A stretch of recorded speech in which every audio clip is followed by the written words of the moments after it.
शास्त्रों में निहित है कि समुद्र मंथन के समय भगवान धन्वंतरी प्रकट हुए थे।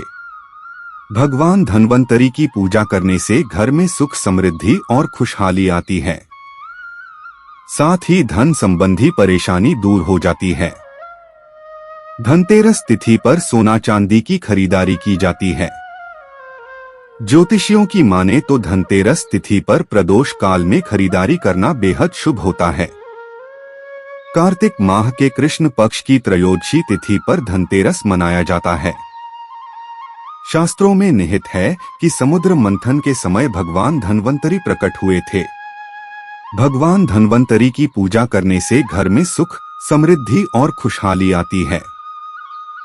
सनातन धर्म में कार्तिक माह के कृष्ण पक्ष की त्रयोदशी तिथि पर धनतेरस मनाया जाता है। तदनुसार इस वर्ष 10 नवंबर को धनतेरस है। शास्त्रों में निहित है कि समुद्र मंथन के समय भगवान धन्वंतरी प्रकट हुए थे। भगवान धन्वंतरी की पूजा करने से घर में सुख समृद्धि और खुशहाली आती है। साथ ही धन संबंधी परेशानी दूर हो जाती है। धनतेरस तिथि पर सोना चांदी की खरीदारी की जाती है। ज्योतिषियों की माने तो धनतेरस तिथि पर प्रदोष काल में खरीदारी करना बेहद शुभ होता है। अगर आप भी धनतेरस के दिन खरीदारी करना चाहते हैं तो इस शुभ मुहूर्त में खरीदारी करें। कार्तिक माह के कृष्ण पक्ष की त्रयोदशी तिथि 10 नवंबर को दोपहर 12:35 पर शुरू होगी और 11 नवंबर को दोपहर 01:57 पर समाप्त होगी। धनतेरस तिथि पर प्रदोष काल में पूजा की जाती है। 8-10 नवंबर को धनतेरस मनाया जाएगा।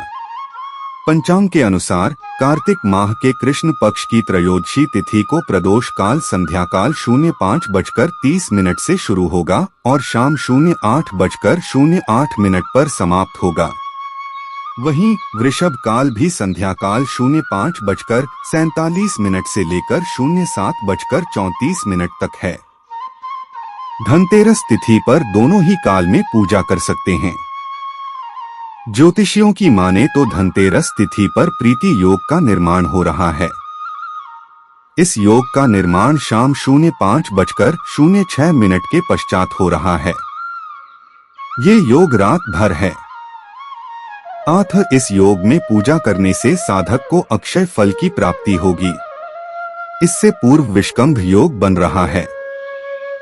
इस योग में शुभ कार्य करने की मनाही होती है। धनतेरस तिथि पर प्रदोष काल में खरीदारी कर सकते हैं।